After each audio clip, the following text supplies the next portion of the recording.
السلام علیکم ورحمۃ اللہ وبرکاتہ۔ عزیز طالبات، اللہ تعالیٰ کی ذات سے امید ہے آپ سب خیر و عافیت کے ساتھ ہوں گے،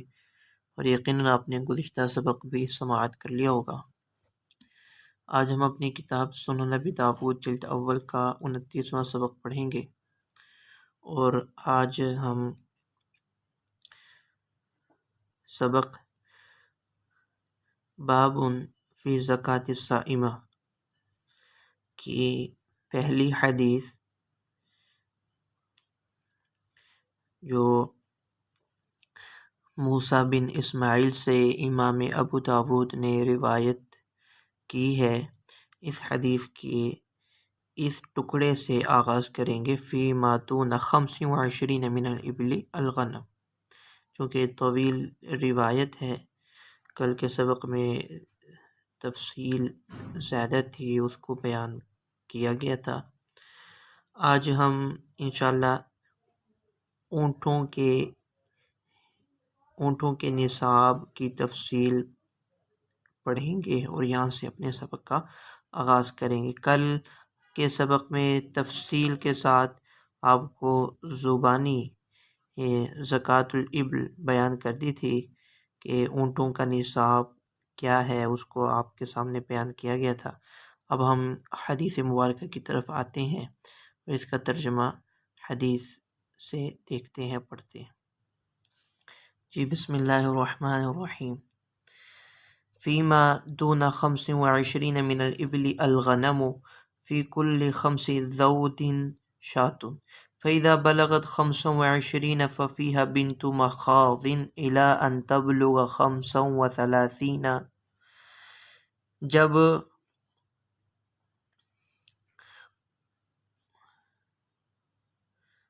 جب اونٹ 25 سے کم ہوں تو اس کی زکوٰۃ بکریاں ہیں، تو چنانچہ فی کل 5 ذود شاۃ، ہر 5 اونٹوں پر ایک بکری ہے۔ فإذا بلغت 25، جب اونٹوں کی تعداد 25 تک پہنچ جائے تو پھر ایک بنت مخاض ہے، یعنی ایک سالہ اونٹنی۔ یہ حساب 35 اونٹوں تک چلے گا۔ فإن لم يكن فيها بنت مخاض فابن لبون ذکر، اگر اس کے پاس بنت مخاض موجود نہ ہو تو اس کے بدلے میں ابن لبون 2 سالہ اونٹ ہے، 2 سالہ اونٹ ہے۔ فإن لم يكن فيها بنت مخاض فابن لبون ذکر، اگر بنت مخاض ایک سالہ اونٹنی موجود نہ ہو تو پھر اس کے بدلے میں ابن لبون یعنی 2 سالہ اونٹ ہے۔ تو یہ بات ذہن میں رہے کہ اونٹوں میں نر اور مادہ کا فرق شرعاً معتبر ہے، نر اور مادہ کا فرق شرعاً معتبر ہے۔ مادہ زیادہ قیمتی ہوتی ہے نر کی بنسبت، اور یہ ظاہر ہے کہ زکوٰۃ میں جس عمر کا بچہ واجب ہو رہا ہے ضروری نہیں کہ وہ ریوڑ میں بھی موجود ہو، اس لیے اس کے بارے میں ہدایت فرما رہی ہیں اگر بنت مخاض اس زکوٰۃ ادا کرنے والے کے ریوڑ میں موجود نہیں ہے تو اس کی بجائے نر یعنی ابن لبون 2 سالہ اونٹ دیا جائے۔ بنت مخاض تو 1 سال کی اونٹنی ہے اور ابن لبون 2 سال کا اونٹ ہے، تو گویا وصف انوثت کے انتفاع سے جو کمی ہوئی اس کی تلافی عمر کی زیادتی سے کر دی گئی، فَإِذَا بَلَغَتْ 36 فَفِيهَا بِنْتُ لَبُونٍ إِلَى 45، اور جب اونٹوں کی مقدار 36 تک پہنچ جائے تو پھر اس میں ایک بنت لبون ہے، یعنی کہ 2 سالہ اونٹنی جو تیسرے سال کو شروع ہو گئی ہو، 2 سالہ اونٹنی ہے۔ جب اونٹوں کی مقدار 36 کو پہنچ جائے اور یہ حساب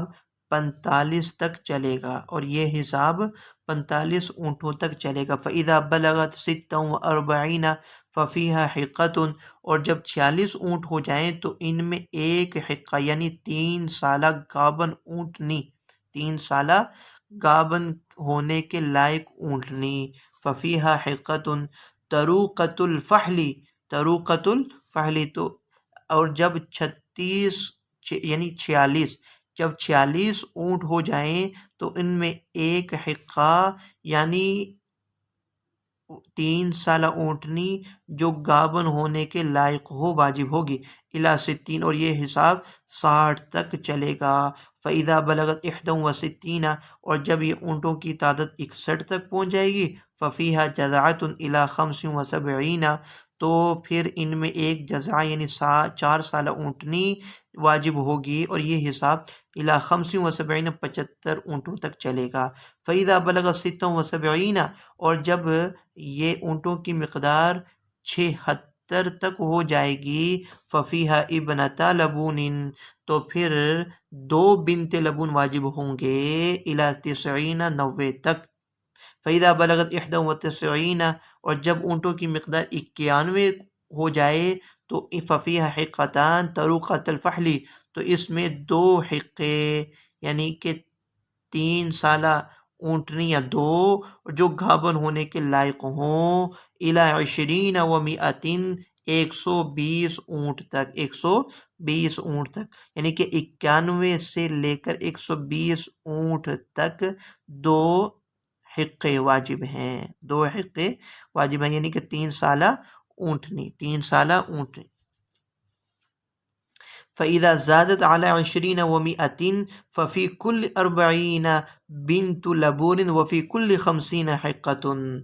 فَإِذَا زَادَتْ عَلَى 20 و100 فَفِي كُلِّ 40 بِنْتُ لَبُونٍ وَفِي كُلِّ 50 حِقَّةٌ۔ یہ چونکہ حدیث الباب یہی جمہور کا مستدل اور دلیل ہے کہ جو ائمہ ثلاثہ یعنی امام شافعی، امام احمد اور امام مالک فرماتے ہیں 120 کے بعد حساب 40 اور 50 پر دائر ہوگا، جو ہم نے کل کے سبق میں تفصیل کے ساتھ پڑھ لیا تھا، یہی حدیث الباب ان کی دلیل ہے۔ اور جب 120 سے اضافہ ہو جائے گا تو پھر ہر 40 میں ایک بنت لبون اور ہر 50 میں ایک حقہ واجب ہے، ایک حقہ واجب ہے۔ فَإِذَا تَبَايَنَ أَسْنَانُ الْإِبْلِ فِي فَرَائِضِ الصَّدَقَاتِ فَمَنْ بَلَغَتْ عِنْدَهُ صَدَقَةُ الْجَذْعَةِ وَلَيْسَتْ عِنْدَهُ جَذْعَةٌ وَعِنْدَهُ حِقَّةٌ فَإِنَّهَا تُقْبَلُ وَأَنْ يَجْعَلَ مَعَهَا الشَّاتَيْنِ إِنِ اسْتَيْسَرَتَا لَهُ أَوْ 20 درہما، أو 20 درہما۔ جی، اور اگر کسی کے پاس وہ اونٹ نہیں جو مذکور ہو، مثلا کسی کے پاس 61 اونٹ ہوں، تو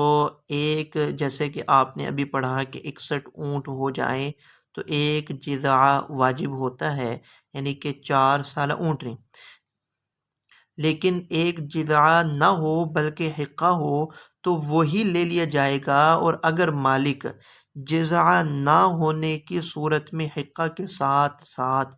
2 بکریاں یا 20 درہم دینا چاہے تو لے لیا جائے گا، تو لے لیا جائے۔ فَمَنْ بَلَغَتْ عِنْدَهُ صَدَقَةُ الْجَذْعَةِ، اور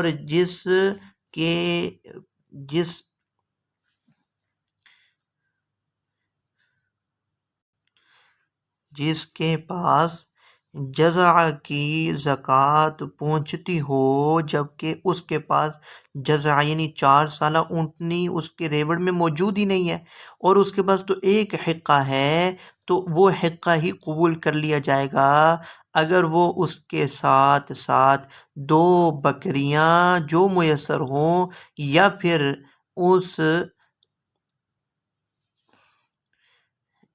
پھر اس کے ساتھ 20 دراہم جو ساتھ ملا کر وہ اس سے قبول کر لیا جائیں گے۔ تو اس کی تشریح یہ ہے کہ یہ ضروری نہیں کہ جس شخص پر زکوٰۃ میں جس عمر کا اونٹ واجب ہوا ہے وہ اس کے پاس موجود ہو، اگر ہو تو بہت اچھا، لیکن نہ ہو تو اس کا حل حدیث میں یہ بیان کیا گیا ہے کہ جو واجب ہے یا اس سے 1 سال زیادہ عمر والا لے لے اگر وہ ہو یا 1 سال کم عمر والا لے لے اگر وہ ہو، اور اس تفاوت ما بین السنین کی تلافی کی صورت یہ ہوگی کہ ایک شکل میں مالک وہ ساعی کو یعنی زکوٰۃ وصول کرنے والے کو 20 درہم یا 2 بکریاں دے دے اور ایک صورت میں ساعی سے وہ 2 بکریاں یا 20 دراہم لے لے۔ تلافی کی یہ شکل امام شافعی، امام احمد، داود ظاہری کے نزدیک اصولی اور معیاری ہے۔ حنفیہ کے نزدیک اس میں اصل قیمت ہے، قیمت کے لحاظ سے جو کمی پیشی ہے اسی کا اعتبار ہوگا، جیسا کہ قیاس کا تقاضا ہے۔ ومن بلغت عنده صدقة الحقة وليست عنده حقة وعنده جزاعة فإنها تقبل منه ويعطيه المصدق 20 درہما أو شاتين۔ اس میں وہ دوسری صورت ہے کہ جس کے اندر وہ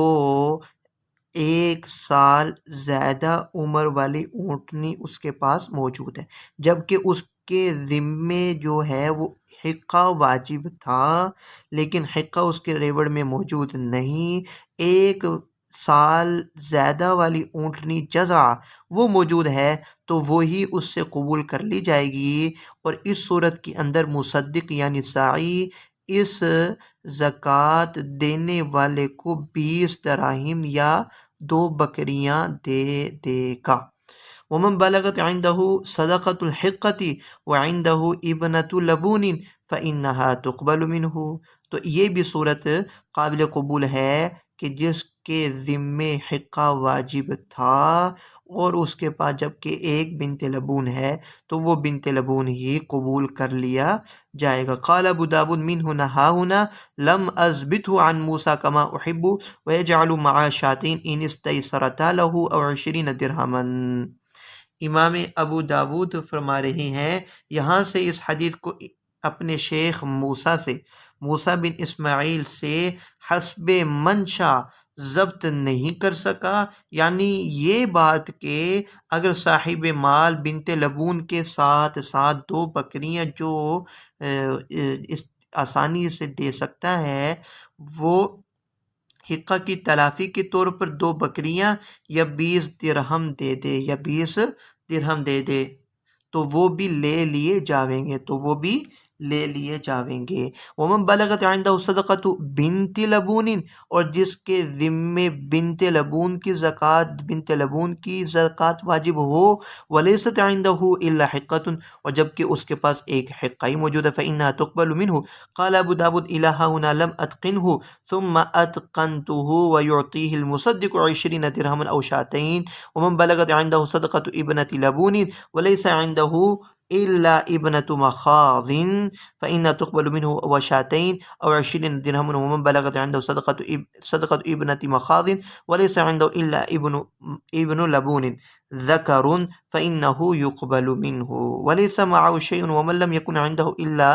4 فلیس فیہا شیء۔ تو یہاں پر یہ فرمایا ومن لم یکن عندہ الا 4 کہ جس کے پاس 4 اونٹنیاں ہیں یا 4 اونٹ ہیں،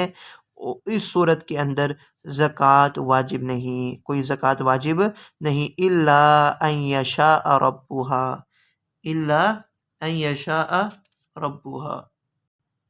مگر جو اس کا مالک اپنی رضامندی اور خوشی سے دینا چاہے۔ بکریوں آگے ہے وفی صائمۃ الغنم، یہ ساری تفصیل کا خلاصہ اور حاصل آپ کے سامنے آ گیا ہے کہ تفاوت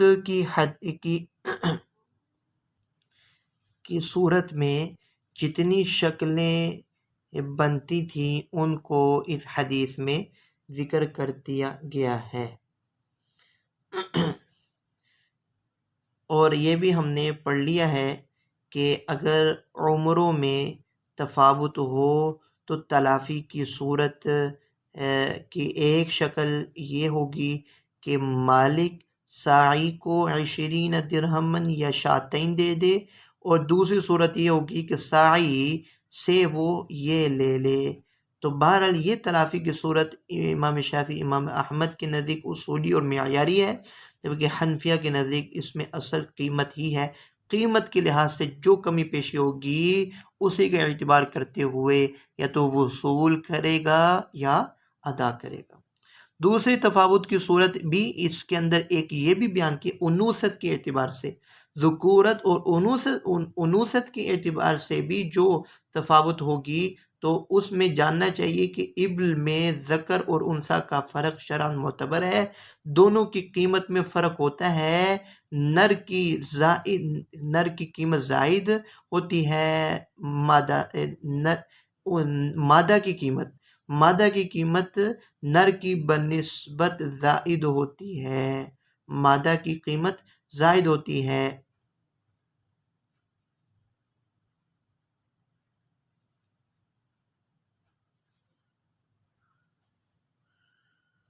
اور یہ بات بھی واضح رہے کہ اونٹوں کی زکوٰۃ میں اصالتاً مادہ ہی واجب ہوتی ہے، لیکن اگر کسی کے پاس انثیٰ یعنی مادہ نہیں ہے بلکہ نر ہے، جیسے کہ حدیث بالا میں ہے کہ ایک شخص پر بنت مخاض واجب ہوا لیکن وہ اس کے پاس موجود نہیں، البتہ اس سے 1 سال زائد عمر کا ذکر ہے، 1 سال کے زائد عمر کا ذکر موجود ہے، ٹھیک ہے۔ وَمَنْ بَلَغَتْ عِنْدَهُ صَدْقَةُ ابْنَةِ مَخَاضٍ وَلَيْسَ عِنْدَهُ إِلَّا ابْنُ لَبُونٍ ذَكَرٌ، اور اگر اس کے پاس 2 سالہ اونٹ، وہ ابن لبون جس کو کہتے ہیں ابن لبون ہی موجود ہے، تو وہ بھی اس کو قبول کر لیا جائے گا۔ تو اس صورت میں ائمہ ثلاثہ کے نزدیک یہ بات متعین ہے کہ بنت مخاض کی بجائے ابن لبون ہی لیا جائے گا، جیسے کہ حدیث کے اندر آ رہا ہے۔ گویا کہ انوثت کی تلافی زیادتی عمر سے یوں کرتی جائے گی، جبکہ امام ابو حنیفہ اور امام محمد کے نزدیک بنت مخاض کی بجائے ابن لبون کا لینا متعین نہیں ہے، بلکہ ان کے نزدیک بھی یہاں قیمت کا ہی اعتبار ہوگا، قیمت کو دیکھا جائے گا، کمی پیشی قیمت کے اعتبار سے ہی پوری کی جائے گی۔ یہ ہے امام ابو حنیفہ اور امام محمد کا مذہب کہ اصلی معیار وہ قیمت کا ہے اور کمی پیشی کا اعتبار قیمت کے اعتبار سے ہوگا۔ آگے ہے وفی سائمۃ الغنم، بکریوں کا نصاب،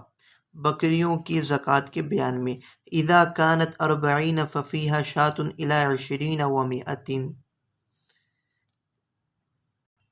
یہ بات ذہن میں رہے کہ بکریوں کا نصاب جو 40 ہے، 120 تک بالاتفاق یہی ہے، اس کے بعد 121 سے 200 تک 2 بکریاں ہیں،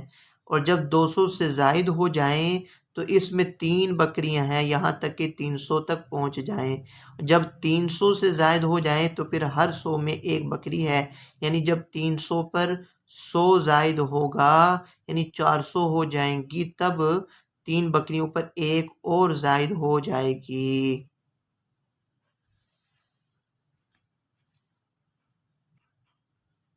یہ وفی سائمۃ الغنم اذا كانت 40 ففيها شاة،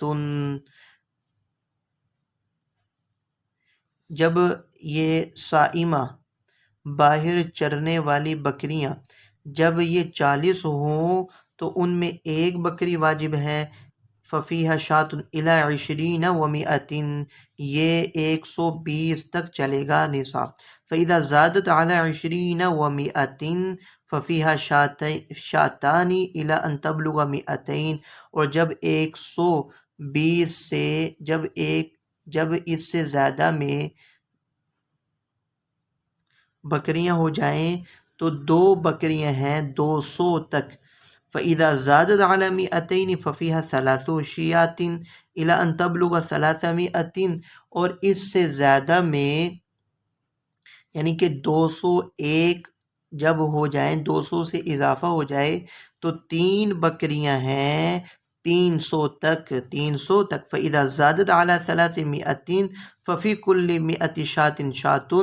اور اس سے زیادہ ہوں تو ایک بکری ہے ہر سینکڑا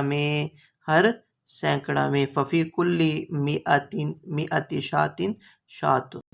یعنی جب 300 سے زائد ہو جائیں تو پھر ہر 100 میں ایک بکری واجب ہے۔ وَلَا يُؤْخَذُ فِي الصَّدَقَةِ حَرِمَةٌ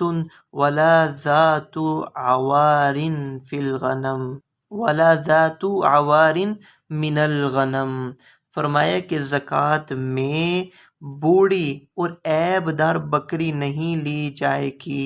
بوڑھی حریمتن بوڑھی اور عیب دار بکری نہیں لی جائے گی۔ وَلَا تَيْسُ الْغَنَمِ إِلَّا أَنْ يَشَاءَ الْمُصَدِّقُ، اور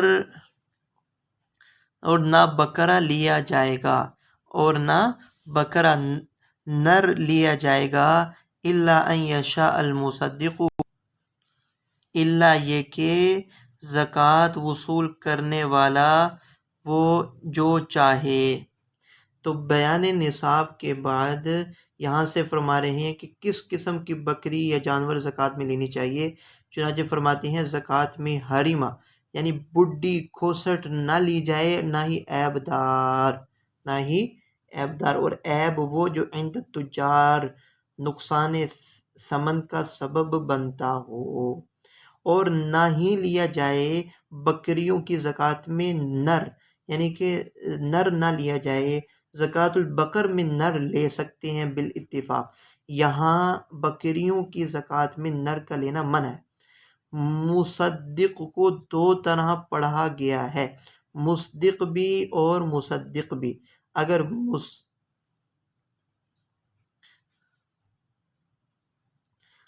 مصدق ہو تو زکوٰۃ وصول کرنے والا یعنی ساعی، اور مصدق کے معنی زکوٰۃ ادا کرنے والا یعنی مالک۔ پہلی صورت میں اگر تو یہاں مصدق یعنی ساعی ہو تو استثناء کا تعلق تینوں سے ہوگا، یعنی ساعی اگر مصلحت سے بڈھی بکری یا عیب دار یا نر لینا چاہے تو لے سکتا ہے، اور دوسری صورت میں اگر مصدق یعنی زکوٰۃ ادا کرنے والا تو استثناء کا تعلق صرف اخیر یعنی طے سے غنم سے ہوگا، مالک اگر نر خود ہی دینا چاہے تو دے سکتا ہے۔ جی وَلَا يُجْمَعُ بَيْنَ مُتَفَرِّقٍ وَلَا يُفْرَقُ بَيْنَ مُجْتَمِعٍ خَشْيَةَ الصَّدْقَةِ، اور فرمایا کہ اور نہ جمع کیا جائے متفرق مال کو، اور نہ الگ الگ کیا جائے گا مشترک مال کو زکوٰۃ ادا کرنے کے خوف سے۔ اس جملے کی وضاحت سن لیں ایک مثال سے کہ مثلا زید کے پاس 40 بکریاں ہیں اور خالد کے پاس بھی 40 ہی بکریاں ہیں، تو دونوں پر ایک ایک بکری واجب ہوگی۔ جب زکوٰۃ وصول کرنے والا حکومت کا آدمی آیا تو دونوں نے ان بکریوں کو یکجا کر کے کہہ دیا کہ یہ 80 بکریاں زید یعنی ایک مالک کی ہی ہیں، لہذا ان پر ایک بکری واجب ہوگی۔ تو متفرق بکریوں کو یکجا کرنا زکوٰۃ سے بچنے کے لیے جائز نہیں۔ متفرق الگ الگ کو متفرق بکریوں کو یکجا کرنا زکوٰۃ سے بچنے کے لیے جائز نہیں، جیسے کہ آپ کے سامنے یہ مثال ہے۔ اسی طرح ہی اگر زید اور خالد کی مشترکہ طور پر بکریاں 201 تھیں، زید اور خالد کی مشترکہ طور پر بکریاں 201 تھیں جن پر 3 بکریاں واجب ہوتی ہیں، اب دونوں مجتمع بکریوں کو متفرق کر دیتے ہیں کہ ایک طرف 100 کر دیں اور دوسری طرف 100، اور یہ کہیں کہ دونوں پر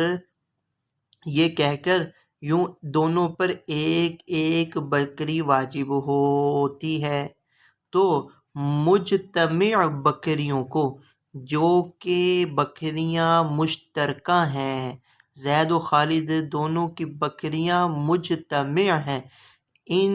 مجتمع بکریوں کو یوں زکوٰۃ سے بچنے کے لیے متفرق کر دینا یہ بھی جائز نہیں ہے، یہ بھی جائز۔ اس کو دوبارہ سن لیں کہ ولا یجمع بین متفرق، کہ جمع نہیں کیا جائے گا متفرق مال کو زکوٰۃ سے بچنے کے لیے، اور نہ ہی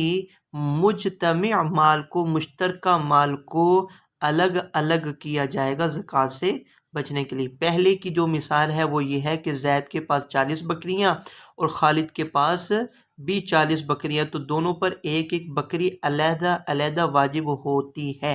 جب زکوٰۃ وصول کرنے والا آتا ہے تو دونوں نے ان بکریوں کو یکجا کر دیا کہ 80 بکریاں پر ایک ہی بکری واجب ہوتی ہے، تو یوں متفرق بکریوں کو یکجا کرنا جائز نہیں ہے۔ اسی طرح زید و خالد کی مشترکہ طور پر بکریاں 201 تھیں، ان پر 3 بکریاں واجب ہوتی ہیں۔ اب دونوں مجتمع بکریوں کو متفرق کر دیتے ہیں، ایک طرف 100 کر دیں اور دوسری طرف 101، اور یہ کہیں کہ دونوں پر ایک ایک بکری واجب ہوگی، تو مجتمع مال مشترکہ کو یوں متفرق کرنا بھی زکوٰۃ کے بچنے کے لیے جائز نہیں ہے۔ وما كان من خلیطین فإنهما يتراجعان بینهما بالسویۃ، اور جو نصاب 2 آدمیوں میں مشترک ہو تو وہ برابر کا حصہ لگا کر ایک دوسرے پر رجوع کر لیں گے۔ فإنهما يتراجعان، وہ ایک دوسرے پر رجوع کر لیں گے برابر سرابری کا۔ فإن لم تبلغ سائمة الرجل 40 فليس فيها شيء إلا أن يشاء ربها، اور اگر جانور 40 سے کم ہو تو ان میں کچھ نہیں ہے۔ فإن لم تبلغ سائمة الرجل 40، آدمی کے چر سال کے اکثر حصے چر پھر کر گزارا کرنے والے جانوروں کی بکریوں کی تعداد 40 تک نہ پہنچے، 40 سے کم ہو تو ان میں کوئی زکوٰۃ واجب نہیں ہے، الا یہ کہ مالک کی خوشی اور رضامندی ہو۔ وفی الرقۃ ربع العشر، اور چاندی میں 40واں حصہ واجب ہے۔ فإن لم يكن المال إلا 90 و100، اور اگر 190 درہم ہو جائیں، فإن لم يكن المال إلا 90 و100، اگر درہم ہو 190، فليس فيها شيء، تو اس میں کوئی درہم واجب نہیں ہے، یعنی جو چاندی کا نصاب ہے وہ 200 درہم ہے، اگر ایک شخص کے پاس 190 درہم ہے تو ان دراہم میں کوئی زکوٰۃ واجب نہیں، الا یہ کہ مالک چاہے تو وہ الا ان یشاء ربها، تو وہ دے دے۔ یہ وما کان من خلیطین، تو اس کو خلیطین سے کیا مراد ہے؟ اس میں اختلاف ہے، جمہور اس سے وہ 2 شخص مراد لیتے ہیں جن کے جانوروں میں خلطۃ الجوار ہو، یعنی ہر ایک جانور دوسرے سے ممتاز تو ہوں، ہر ایک اپنے جانوروں کو پہچانتا ہو، بس صرف راعی اور چراگاہ وغیرہ اوصاف میں اتحاد ہو۔ غرض ہے کہ جمہور کے نزدیک اس حدیث میں خلطۃ الجوار مذکور ہے، اسی وجہ سے وہ اس کا اعتبار کرتے ہیں اور مؤثر مانتے ہیں، اور دلیل میں اسی حدیث کو اور اس سے پہلے جو گزرا لا یجمع بین متفرق ولا یفرق بین مجتمعین کو پیش کرتے ہیں۔ اور حنفیہ اس فرماتے ہیں کہ خلطۃ الجوار کوئی معتبر نہیں، اور حدیث میں یہ خلطۃ الجوار مراد ہی نہیں، بلکہ خلیط کہتے ہیں لغت میں شریک کو، اور وہی یہاں مراد ہے، اور شریکین کی جو ملک ہوتی ہے وہ غیر ممیز ہوتی ہے، شریکین کی جو ملک ہوتی ہے وہ غیر ممیز ہوتی ہے، جیسا کہ خلطۃ الشیوع میں ہوتا ہے، گویا یہاں خلطۃ الشیوع مراد ہے، خلطۃ الشیوع مراد ہے۔ تو ہمارے یہاں یہاں ایک حسابی امر کا بیان کرنا مقصود ہے، اور وہ یہ ہے کہ مال مشترک کی زکوٰۃ حسب حصص سے ہی واجب ہوا کرتی ہے، لہذا ساعی جب مال مشترک کی مشترک طور سے زکوٰۃ لے کر چلا جائے تو پھر بعد میں شریکین جن کے حصص متفاوت ہیں آپس میں اپنا حساب لے دے کر صاف کر لے، فَإِنَّهُمَا يَتَرَاجَعَانِ بَيْنَهُمَا بِالسَّوِيَّةِ، وہ رجوع کر لیں گے ایک دوسرے سے برابری کا۔ اگر شراکت برابر کی ہو تو ظاہر ہے کہ زکوٰۃ بھی برابر واجب ہوگی، تو پھر کسی تراجع کی حاجت ہی نہیں۔ مثلا 120 بکریاں دو شخصوں کی درمیان مشترک تھیں، ایک کی 2 ثلث یعنی 80 تھیں اور ایک شریک کی 1 ثلث یعنی 40 تھیں۔ اب زکوٰۃ تو دونوں کی برابر ہے، ہر ایک کے ذمے ایک ایک بکری ہے، لیکن بکریاں تو ایک دوسرے سے ممتاز نہیں ہیں بلکہ ہر بکری میں شرکت ہے، تو اس صورت میں ساعی زکوٰۃ میں 2 بکریاں لے کر چلا جائے گا، لیکن ان 2 بکریوں میں صاحب الثلثین کے تو 4 ثلث چلے گئے، صاحب الثلثین کے 4 ثلث چلے گئے،